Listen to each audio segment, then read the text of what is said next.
Me da mucho gusto estar con ustedes. Soy Fray Enrique Guiarte de los Agustinos Recoletos y vamos a hablar sobre la Navidad en San Agustín. Se trata de un tema sumamente importante e interesante. San Agustín es un hombre que a lo largo de los años que él fue obispo de Hipona, a lo largo de los 35 años que permanece como obispo de Hipona, irá celebrando esta solemnidad durante estos 35 años. Quiero hablar en primer lugar, hacer una pequeña introducción a este tema y iremos viendo ahora algunas cosas sobre lo que es la Navidad. Por lo tanto, comenzamos ahora con una pequeña introducción para ver el contexto de la época de San Agustín y las celebraciones que se tenían. En primer lugar, partimos de esta idea. En la iglesia de Hipona se tenían diferentes solemnidades juntamente con la Pascua, que era la solemnidad más importante para los creyentes, que se vivía, bueno, a lo largo de toda la Cuaresma. Juntamente con la Pascua ocupaba un lugar muy importante la fiesta de la Navidad. Pero San Agustín era consciente que sus fieles estaban muy tentados para olvidar la Navidad y participar en fiestas paganas como las calendas de enero. Tenemos un testimonio que pongo en la diapositiva, este sermón, el sermón Dolbó 26, donde San Agustín a lo largo de prácticamente 3 horas estuvo predicando para evitar que sus fieles salieran de la iglesia para celebrar juntamente con los paganos la celebración del Año Nuevo. Por lo tanto, vemos cómo esta fiesta de las calendas de enero, del 1 de enero, era sumamente importante para los paganos y cómo San Agustín quiere detener a sus fieles para que ellos vivan estas celebraciones de la Navidad y la octava de la Navidad desde una perspectiva cristiana. Existe también el peligro de las fiestas paganas que se celebraban en torno a la Navidad. Sabemos que a partir del día 17 de diciembre se celebraban estas fiestas tradicionales del Imperio Romano llamada la Saturnalia, con el detalle curioso que durante la Saturnalia también se hacía un intercambio de regalos. Como nosotros en la Navidad hacemos esos regalos a las personas que queremos, el mundo latino pagano hacía también esa realidad de intercambiar regalos a lo largo de las Saturnalias y de celebrar sobre todo una fiesta fundamental para el paganismo, para el mundo romano, que era la fiesta del Sol Invictus. Nosotros sabemos que el año tiene dos momentos en los cuales el día crece y decrece. Por elementos astronómicos, astrológicos, sabemos que esto es así. Y los romanos celebraban esa fiesta precisamente de la noche del 24 al 25 de diciembre, que es cuando el sol comienza a vencer las tinieblas. Se supone, ciertamente, desde una perspectiva astronómica, los días no coinciden, pero se supondría que el día más corto del año es el 24 de diciembre y que a partir del 25 de diciembre el día empieza a crecer. Es el símbolo de la luz que va venciendo a las tinieblas y claro, el mundo pagano lo tomaba muy en cuenta para ver cómo la luz finalmente va venciendo a la oscuridad. También tenemos en esta época, en el Imperio Romano, donde convivían diferentes culturas, la fiesta del Hanukkah. Hanukkah que se celebraba precisamente también el 25 de diciembre, que es la fiesta de la reconsagración del Templo de Jerusalén. Por lo tanto, la Navidad en Hipona tenía este peligro de verse oscurecida por estas fiestas paganas, pero también por estas fiestas no cristianas que celebraban los judíos. La Iglesia va a establecer esta fiesta del 24 al 25 de diciembre, a la Navidad, le establecen esta fiesta desde los primeros siglos de la cristiandad para quitarle importancia a esta fiesta que yo mencionaba, la fiesta del Sol Invictus, esta fiesta que, como decíamos antes, significaba el triunfo de la luz sobre las tinieblas. Y claro, Cristo es ese sol que nace de lo alto, que viene a liberar a los hombres de las tinieblas del pecado, y en vista de esta correspondencia y en vista también ciertamente de la importancia que tenía esta fiesta, se coloca la Navidad de una forma arbitraria en estas fechas del 24 al 25 de diciembre. Eso no quiere decir dos cosas. En primer lugar, que Cristo naciera históricamente en esta fecha. Sabemos que son muy pocas y muy bajas las probabilidades de que Jesús naciera en esa fecha. Pero en segundo lugar, tenemos que tener presente otra cosa. Cristo efectivamente nació. Por lo tanto, aunque no haya nacido en esta fecha, Cristo nació.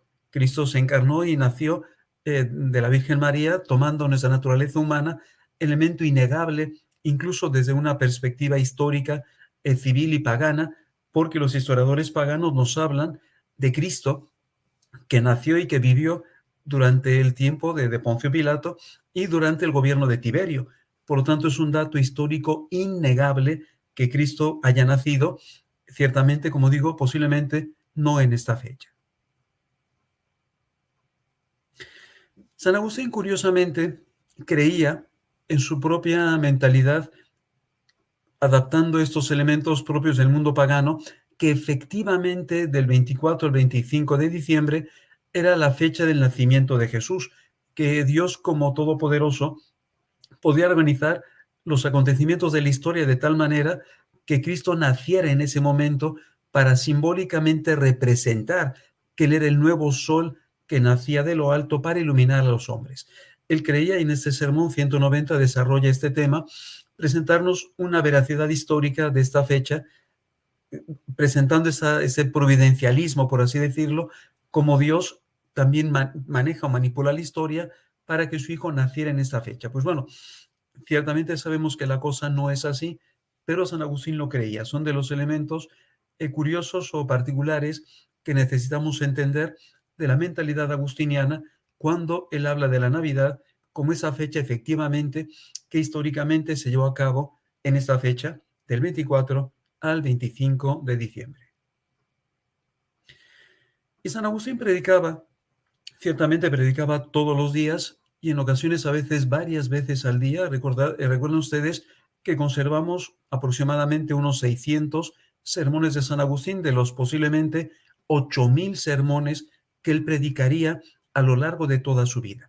Dentro de ese grupo largo de sermones de San Agustín, conservamos 13 sermones predicados en la solemnidad de Navidad. Ocupan el número dentro de la catalogación que hacen los monjes maurinos, que hacen la primera edición crítica de las obras de San Agustín, terminada curiosamente en el año 1699, prácticamente el año 1700, hacen esa catalogación numérica de los sermones de San Agustín, agrupándolos por temas, agrupándolos también por diferentes celebraciones, y sabemos que estos sermones pertenecen al grupo de sermones litúrgicos y ocupan esos números del 184 al 196 dentro del grupo de sermones de San Agustín. ¿Cuáles son los temas principales que San Agustín desarrolla en estos sermones? Curiosamente, estos sermones de San Agustín son una ventana que nos permite entrar para contemplar qué elementos destaca San Agustín de la Navidad y darnos cuenta cómo se celebraba la Navidad en el norte de África. Hay que recordar que hay una tradición litúrgica del norte de África que es diferente de la tradición litúrgica, por lo menos italiana, de las Galias, de Hispania, y elementos litúrgicos africanos que han permanecido en nuestra liturgia hasta el día de hoy. Tenemos que recordar que hay un papa, el Papa San Gelasio, a finales del siglo V, que procedía del norte de África y que nos ha dejado un ritual antiquísimo donde se han conservado elementos litúrgicos del norte de África que perviven hasta el día de hoy en nuestra liturgia latina. Este no es el tema, pero solamente lo destaco. Bien, ¿qué elementos destaca San Agustín dentro de sus propios sermones? En primer lugar, nos habla San Agustín de los dos nacimientos de Cristo. Cristo nace, por así decirlo, dos veces. Una vez nace del Padre, es engendrado antes de todos los tiempos, este nacimiento eterno que hace que Cristo sea igual al Padre y que Cristo sea Dios, elemento que queda muy claro en esos sermones de Navidad de San Agustín. Y tiene un segundo nacimiento, un nacimiento temporal de la Virgen María, a través del cual él toma la naturaleza humana con todo lo que implica la naturaleza humana. Por lo tanto, él destaca este tema en primer lugar para subrayar esas dos naturalezas en una sola persona de Cristo. Es verdad que esa doctrina de una sola persona con dos naturalezas queda finalmente determinada por el Concilio de Calcedonia el año 451, por lo tanto 21 años después de la muerte de San Agustín, pero San Agustín en sus obras precede esta definición dogmática de Calcedonia, tanto en sus sermones de Navidad como sobre todo en el epistolario agustiniano. Por el nacimiento eterno, Cristo es igual al Padre, Cristo es Dios, es eterno como Dios y no es un ser de una categoría menor que el Padre. Los arrianos decían que Cristo sí era una criatura excelente, pero que no era a Dios o que no era igual a Dios. Aquí hay diferentes grupos arrianos, pero finalmente la idea que subyace a todos ellos es negar la identidad de Cristo con el Padre como Dios.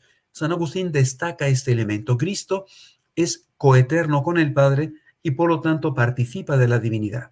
Por eso la imagen que vemos es la imagen más antigua de la Santísima Trinidad que conservamos en el famoso sarcófago dogmático, donde aparece, vemos al centro el Padre con el gesto de la palabra, esos dos dedos con los que toca el brazo del Hijo para crear al hombre. Y detrás del Padre aparece tímidamente el Espíritu Santo. Todavía en esta época, este es un sarcófago que es de la época de San Agustín, del año 350, aparece tímidamente el Espíritu Santo porque todavía no ha llegado el concilio de Constantinopla que defina la divinidad del Espíritu Santo. Pues bueno, este sarcófago es una profesión de fe que nos recuerda eso, la igualdad entre el Padre, el Hijo y el Espíritu Santo. Los tres son esas tres personas divinas que son Dios. San Agustín destaca esta paradoja también en sus sermones de Navidad.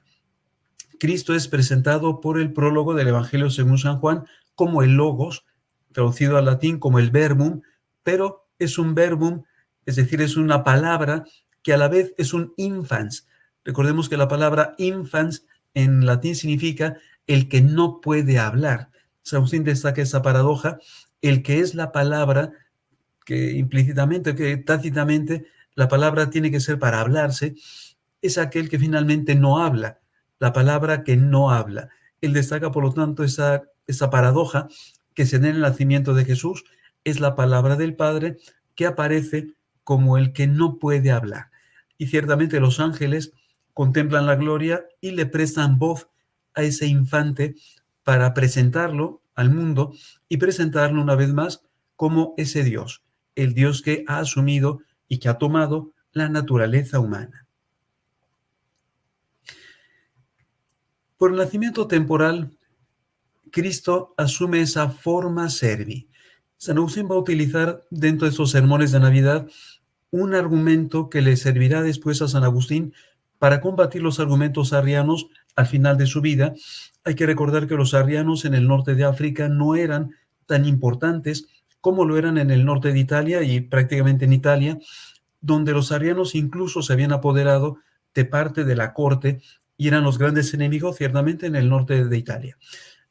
Al África van a llegar tarde los arrianos, llegarán hacia el año 429 con las tropas confederadas que vayan a defender de una forma ya desesperada lo que es el Imperio Romano en las fronteras del norte de África, y el capellán que acompañaba a estos arrianos finalmente se va a enfrentar con San Agustín, y San Agustín le va a hacer ver este elemento: Cristo es Dios. Y él señala este doble elemento. Cristo tiene una forma servi, una forma de siervo, o tiene esa naturaleza humana, y tiene una forma dei, tiene también una naturaleza divina.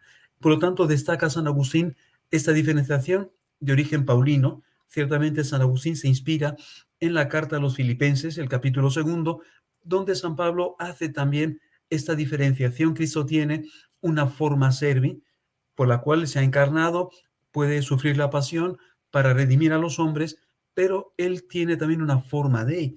Él es Dios, Dios igual al Padre. Bien, pues se da la encarnación, elemento importante para San Agustín. Para San Agustín la encarnación marca el principio de la redención, y la teología del pensamiento agustiniano y su pastoral está tocada por la teología de la encarnación. Es ese Dios que por amor asume la naturaleza humana sin dejar su propia naturaleza divina. Esto es un poco un elemento que deja asombrado a San Agustín. Un elemento que San Agustín va a contraponer a la filosofía platónica. Sabemos que San Agustín se había formado en la filosofía platónica y neoplatónica. Es importante tomar en cuenta que la filosofía platónica y neoplatónica en la juventud de San Agustín le llegará sobre todo de mano de un círculo neoplatónico milanés, un grupo de católicos, de cristianos, que comentaban las obras de Platón y de Plotino y lo leían desde una perspectiva cristiana. No sabemos a ciencia cierta qué obras de Platón leyó directamente San Agustín.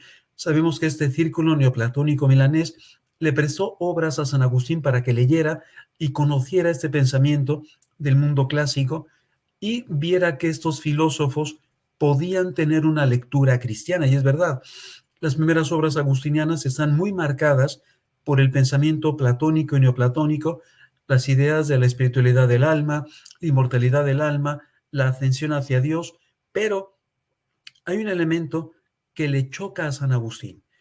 Él no encuentra en el pensamiento platónico ese acercarse de la divinidad al hombre. Y San Agustín destaca sobre todo en el libro séptimo de las Confesiones la soberbia de los platónicos con esa frase que nos ha dejado de la ciudad de Dios, nullus Deus miscetur homini. Ningún Dios se mezcla con el hombre. Dios está en su eternidad de felicidad y de perfección y el hombre se encuentra en una esfera totalmente diversa.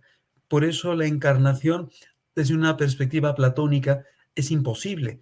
De aquí que a San Agustín le asombre este acontecimiento de Dios. Dios sorprende a los hombres asumiendo una naturaleza humana para redimir a los hombres. Esto le choca mucho a San Agustín y le mueve que le rompan un poquito los esquemas platónicos en los que él confiaba y que se dé cuenta que hay un Dios que es más grande que estos pensamientos filosóficos. La encarnación va a marcar de alguna manera la conversión de San Agustín. Él se convierte realmente dándose cuenta del amor inmenso de Cristo y del acontecimiento de la encarnación.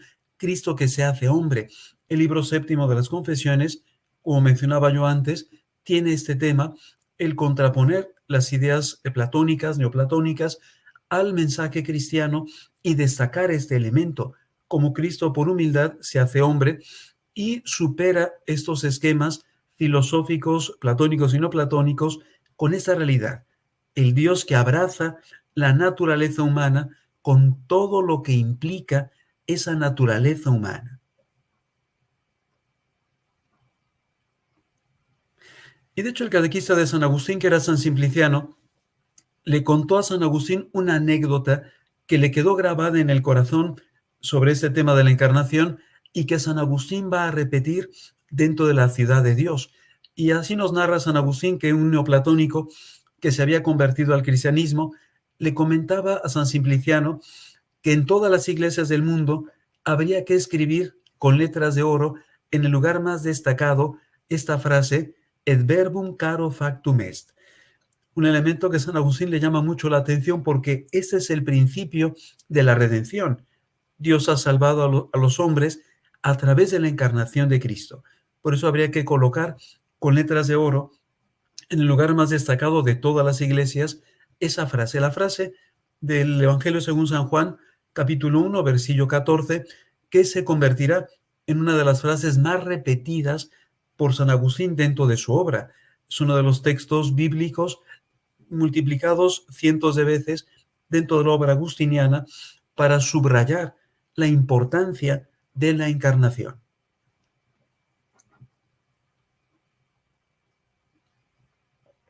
Y para San Agustín la encarnación es el descenso de Cristo. Cristo desciende a los hombres porque el hombre no se puede salvar a sí mismo. San Agustín parte de esta idea, ciertamente inspirado también por todo el pensamiento platónico, neoplatónico, de esta distancia que separa a Dios del hombre y cómo el hombre por sí mismo no se puede salvar y la necesidad de que Dios descienda al hombre para poderle llevar hacia sí mismo. Ese es el descenso de Cristo. Cristo que es el buen samaritano, es así como el samaritano bajaba de Jerusalén a Jericó, para San Agustín, Cristo también es el buen samaritano que baja del cielo, que encuentra al hombre herido y robado por el diablo que le ha robado pues la gracia, le ha robado incluso la inmortalidad y lo encuentra incapaz de hacer nada por sí mismo. Y tiene que ser Cristo el que lo retome y que coloque al hombre herido sobre su propio jumento. Para San Agustín el jumento es la carne de Cristo, donde es colocado el hombre herido, y en esa carne de Cristo ciertamente sucede la redención. Cristo redime a los hombres muriendo en la cruz, pero porque Él se encarnó, puede redimirnos. Él es, por lo tanto, este buen samaritano que desciende del cielo para atender a este hombre herido que había caído en manos de ladrones, como vemos en este cuadro de Van Gogh, donde Van Gogh presenta de alguna manera ese momento, ese encuentro con el hombre herido que cayó en manos de ladrones. Vemos aquí con detalle por la parte de atrás del samaritano cómo pasa el levita y el sacerdote en el camino y no hacen caso al samaritano, pero aquí vemos cómo el samaritano con gran esfuerzo coloca a este hombre herido sobre su propia cabalgadura, que reitero, era para San Agustín la carne de Cristo. Y de hecho San Agustín nos explica que la palabra samaritano se puede interpretar exegéticamente como custodio. San Agustín, siguiendo a San Jerónimo, recuerda estos significados de algunas palabras, y en este caso la palabra samaritano como custodio. Es verdad, el verbo shamar en hebreo significa proteger, cuidar, y San Agustín va a ver en este buen samaritano a Cristo, Cristo que se encarna y encarnándose como custodio realiza el acto más grande de misericordia de Dios. Este Dios misericordioso, este Dios que es compasivo y que muestra su infinito amor en la encarnación, abrazando la naturaleza humana. La encarnación implica para San Agustín que Cristo tiene un cuerpo para poder ofrecérselo al Padre. Tenemos aquí un salmo muy repetido por San Agustín dentro de sus escritos. Aparecen algunos sermones de Navidad. Ese sermón 40, según la versión masorética, el número 39 para nosotros, dentro del salterio que rezamos nosotros, pero ese salmo tiene una gran diferencia en la versión de los 70 o la versión masorética. Por eso a San Agustín le gustaba la versión de los 70, porque en ella están guardados muchos elementos, tanto de la soteriología como de diferentes elementos del dogma cristiano, aparecen con una mayor claridad en este texto de los 70. Quiero ofrecerles en la siguiente diapositiva la contraposición, la comparación entre el texto masorético de este Salmo 39 y el texto de los 70, que es el que cita San Agustín y que cita también, ciertamente, el autor de la carta a los Hebreos en el Nuevo Testamento. TM significa texto masorético. Lo hacemos viendo este cuadro un poco cruel o fuerte de Caravaggio, que nos presenta ese momento en el cual Cristo se encuentra en manos de todos sus verdugos, de todos aquellos que lo están allí haciendo padecer. El texto masorético dice: he aquí que me has abierto el oído. Ciertamente es un texto que subraya el elemento de la obediencia, pero el texto de los 70 que comenta San Agustín como parte de la Navidad, Cristo se encarna, pero ¿para qué tiene un cuerpo? Aquí está la respuesta. He aquí que me has dado un cuerpo. Y yo dije: aquí estoy. Cristo tiene un cuerpo, Cristo se encarna para ofrecerle ese cuerpo al Padre en la oblación de la cruz. San Agustín vincula, junto con toda la teología patrística, estos dos elementos fundamentales, la encarnación y la redención. Es el principio de la redención, la encarnación de Jesús. Por eso él vinculará estos dos elementos y va a ver esa unión íntima, destacando la importancia de este texto masorético, donde queda claramente unido este elemento soteriológico con la encarnación. Y a San Agustín le queda muy claro que Cristo asume verdaderamente una naturaleza humana. San Agustín se contrapone, tanto en sus sermones de Navidad como en otros escritos, a los maniqueos. La cristología maniquea era muy curiosa, muy particular, pero entre otras cosas, la cristología maniquea era una cristología docetista, donde se nos hablaba de que Cristo realmente no había asumido una naturaleza humana. Tenía la apariencia de un hombre, pero no era un hombre, porque para los maniqueos la carne es producto del Dios de las tinieblas, por lo tanto es algo que hay que despreciar, y Cristo, proveniendo del Dios de la luz, según el pensamiento maniqueo, no podía asumir un cuerpo. Por lo tanto, para ellos hay una cristología docetista, y San Agustín destaca cómo Cristo asume una naturaleza humana completa, con esa frase que nosotros conocíamos, sobre todo a través de Gregorio de Nisa: lo que no ha sido asumido no ha sido redimido. Esa frase la encontramos también en San Agustín, en el De Vera Religione, donde San Agustín dice: natura suscipienda erat que liberanda. Tenía que asumir aquella naturaleza que él iba a liberar. Es decir, Cristo asume la naturaleza humana completa, excepción hecha del pecado, pero con todo lo que implica la naturaleza humana, la propia debilidad humana, el cansancio y todos estos elementos humanos que nos limitan. Cristo asume esa naturaleza humana. Le queda muy claro a San Agustín cómo Cristo, siendo Dios, abraza esa naturaleza humana para destacar que la naturaleza humana es buena. A veces nos quedamos con una idea antropológica negativa de San Agustín, quedándonos en una lectura muy marcada por los teóricos, sobre todo del siglo XIX, que se acercan a San Agustín para presentar una antropología pesimista en San Agustín. La encarnación para San Agustín significa destacar la bondad de la naturaleza humana con todo lo que implica, y ciertamente el pecado que ensucia esta naturaleza humana, pero en sí misma la naturaleza humana creada por Dios es buena. Es el elemento que San Agustín destacará sobre todo en sus comentarios al Génesis, una vez más en contraposición con los maniqueos. Imágenes hermosas que aparecen en esos comentarios navideños de San Agustín. Cristo es como una lámpara de barro. Yo en ocasiones he dicho que es un símbolo muy bonito para colocar en nuestras iglesias, para celebrar la Navidad, colocar una lámpara de barro, porque dice San Agustín: Cristo tiene el barro del hombre, tiene la naturaleza humana, pero tiene el fuego de Dios. Ese fuego que es la naturaleza divina.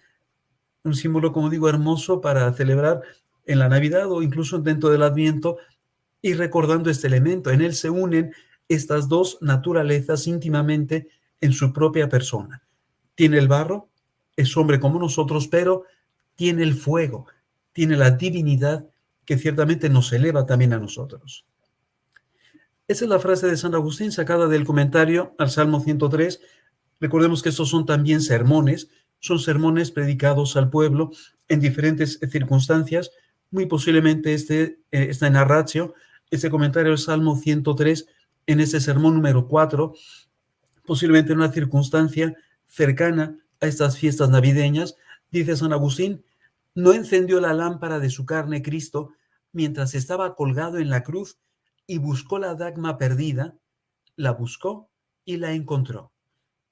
La carne de Cristo es una lámpara que se enciende para buscar la naturaleza humana. El hombre que está como esa moneda, está perdido y necesita ser buscado por Cristo para ser redimido.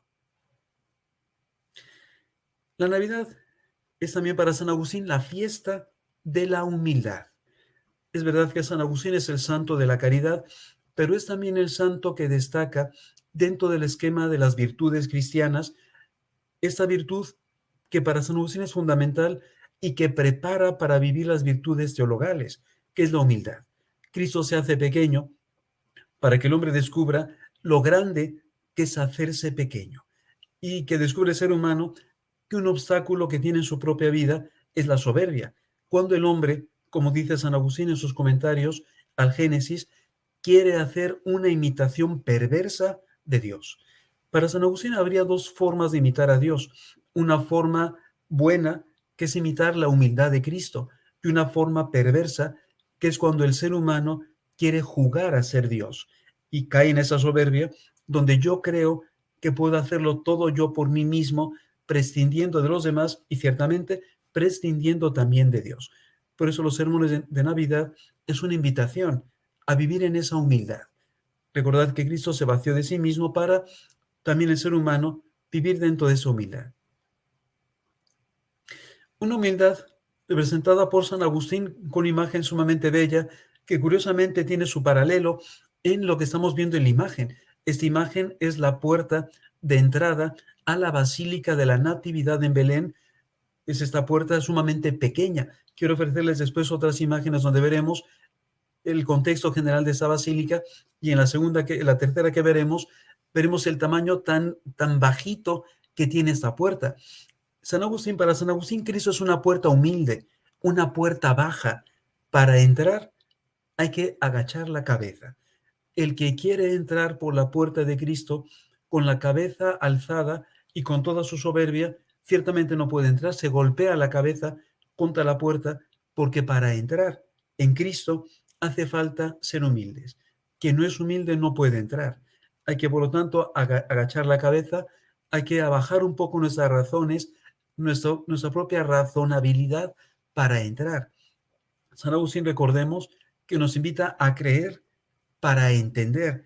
Crede ud intellegas. Primero hay que creer, hay que dar el asentimiento de la fe para entrar en el misterio de Cristo, y una vez que hemos entrado, lo comprendemos.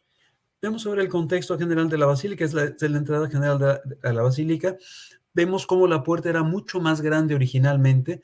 Vemos ese arco de medio punto, un poco apuntado, digamos, este arco, que ha sido reducido, pues bueno, por razones sobre todo de seguridad, para que los enemigos que iban a robar la basílica tuvieran un poquito más complicado el poder entrar. Es más fácil defender una casa con una puerta que sea más bien pequeña. Y veamos el tamaño que tiene esa puerta en la siguiente diapositiva, y vemos el tamaño que tiene. Como está actualmente, han hecho este muro moderno que ha quitado la amplitud que tenía esta plaza, pero vemos lo pequeñita que es esta puerta. Realmente hay que agachar la cabeza. Es una puerta que de alguna manera corresponde a la imagen que San Agustín nos ofrece. Hay que agachar la cabeza para entrar por Cristo humilde, para descubrir sus misterios. Y dentro de esa humildad, San Agustín propone una imagen también sumamente curiosa, que lo hacemos viendo esta imagen de este sarcófago también paleocristiano de la entrada de Jesús en Jerusalén, donde San Agustín nos recuerda que somos jumentos de Dios porque Él tiene que conducirnos. Dice San Agustín a sus oyentes en los sermones de Navidad, en este caso el sermón 189, pero también en el comentario del Salmo 33, cómo somos jumenta Dei, es decir, somos esos jumentos de Dios. Él tiene que montarnos para guiarnos hacia la Jerusalén celeste, de tal manera que nosotros no nos dejemos guiar por las pasiones, sino así como ese burrito el día del Domingo de Ramos se dejó guiar por Cristo, pues bueno, para entrar en la ciudad y para cumplir su misión llevando a Cristo. El ser humano también tiene que ser humilde, humilde como ese burrito, saber que quien lo guía y quien merece las alabanzas no es el mismo, sino realmente es el burrito. Y lo vemos aquí en esa imagen, repito, paleocristiana. Vemos cómo las personas extienden su mano y la dirigen hacia Cristo. Nos llama la atención el rostro de Cristo, que no es un rostro barbado. Ese es el rostro que contempló San Agustín en las imágenes que existían en el norte de África, el rostro del dios Apolo, con el cabello rizado. Así se representaba a Cristo en este arte paleocristiano. Y repito, ese es el San Agustín, ese es el Cristo que contempló San Agustín. Vemos también en este sarcófago cómo colocan delante del burrito. Ciertamente estamos en el Domingo de Ramos, colocan esos mantos y colocan esos ramos para que el burrito pase con Jesús. Una imagen también navideña para San Agustín, la invitación a la humildad y dejar que Cristo sea el que guíe nuestra vida, montándonos como el jinete que tiene que llevarnos o guiarnos por el camino de la salvación. Y también San Agustín se da cuenta en esos sermones de Navidad que Cristo es colocado en un pesebre para convertirse en alimento de los humildes. Y hace una disquisición hermosísima San Agustín sobre la Eucaristía. San Agustín va a conectar varios temas dentro de su propia teología, conecta la Navidad con la Encarnación y la Encarnación con la Eucaristía. Cristo se vuelve el alimento de los humildes. Ya era, y es un tema que desarrolla San Agustín en otros comentarios a los Salmos. En el comentario del Salmo 33 vuelve este mismo tema. Cristo ya era alimento de los ángeles y de las criaturas celestes, y se hace humilde para convertirse en el alimento de los creyentes. Él está, por tanto, en un pesebre el pesebre es para que coman los animales, pues bueno, los creyentes se acercan a ese Cristo que ha nacido para poder alimentarse de él.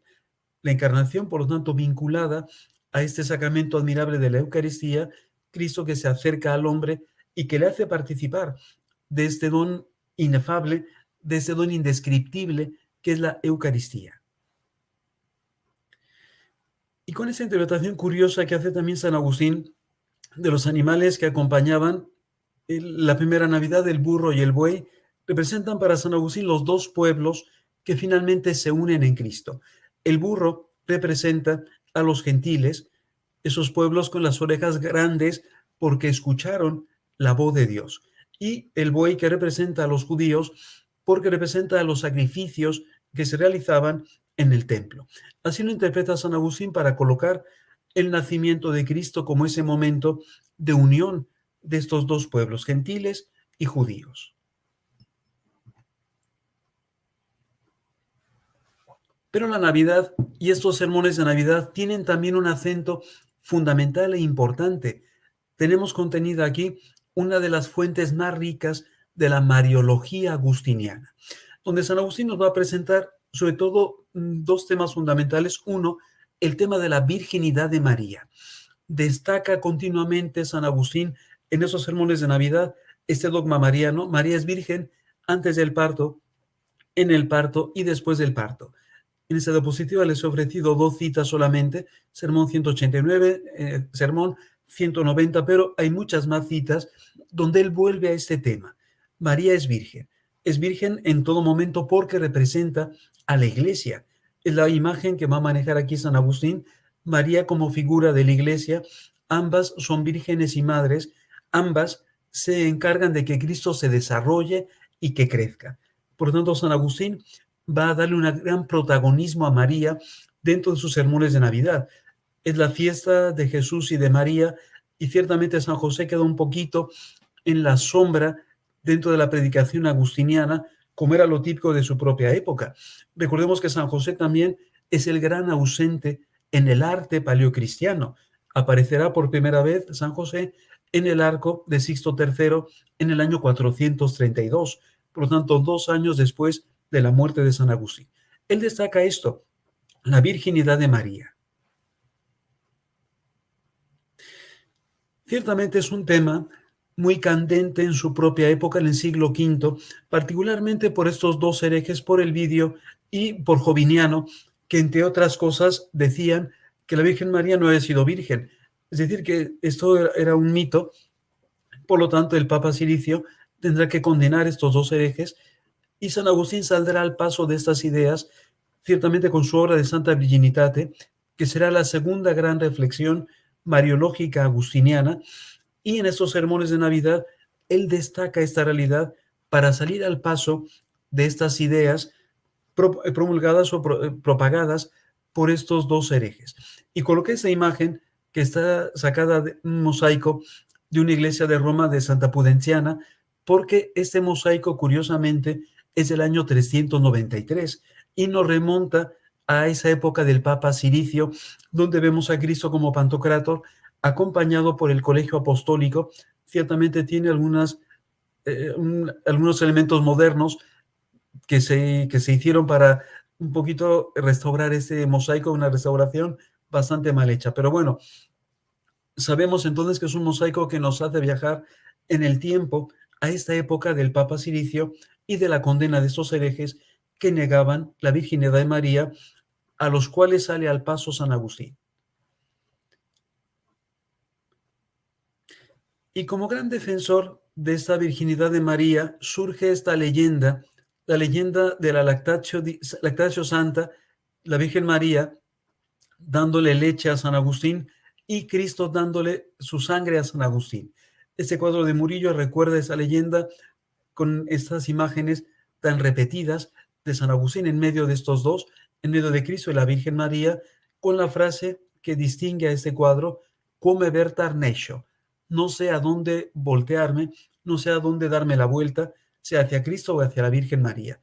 Por esa defensa que hace San Agustín especialmente en esos sermones de Navidad de la virginidad de María, será tomado San Agustín como este hombre particularmente amante de la Virgen María y recibiendo ese premio de la Virgen María. Recordemos que en el arte solamente hay dos santos que viven esa lactatio sancta, San Bernardo y San Agustín.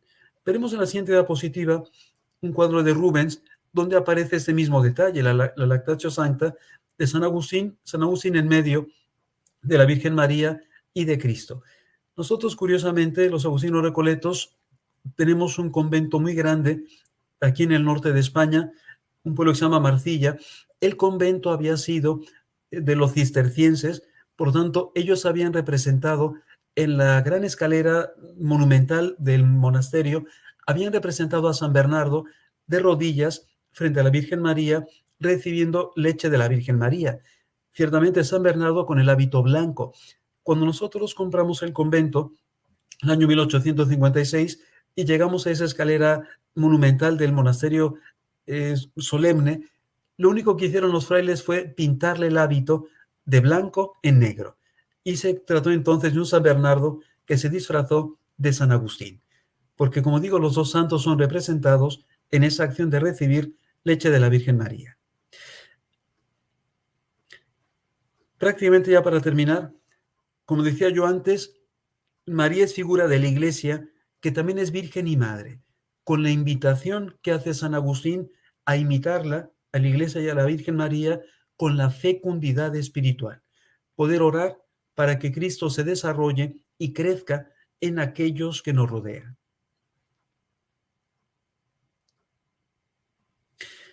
Finalmente, para cerrar este ciclo de Navidad, dos ideas, como digo, para prácticamente terminar. Conservamos 6 sermones de la Epifanía, los sermones del 199 al 204, una fiesta donde San Agustín destaca la universalidad de la Iglesia, de toda la salvación, contra los donatistas que hablaban que la salvación y la Iglesia estaba solamente en el norte de África. Será una fiesta, por lo tanto, de la universalidad. Cristo que es Salvador de todos los hombres. Con un último detalle que quisiera acentuar, es una invitación, por lo tanto, a la conversión. San Agustín destaca este detalle. Los reyes, después de haber adorado a Cristo, vuelven a su casa por otro camino. Y dirá San Agustín, el cambio de vía es el cambio de vida. Hay que cambiar de camino si verdaderamente nos hemos encontrado con Cristo. La consecuencia que saca al final San Agustín del tiempo de Navidad sería esta: si tú has vivido la Navidad y efectivamente en ella te has encontrado con Cristo, tu vida no puede ser igual. Si te encontraste con Cristo, tienes que cambiar de vida. Bien, yo agradezco la invitación que me han hecho para participar con ustedes en estas charlas sobre los padres de la Iglesia. Gracias por su atención y por su paciencia.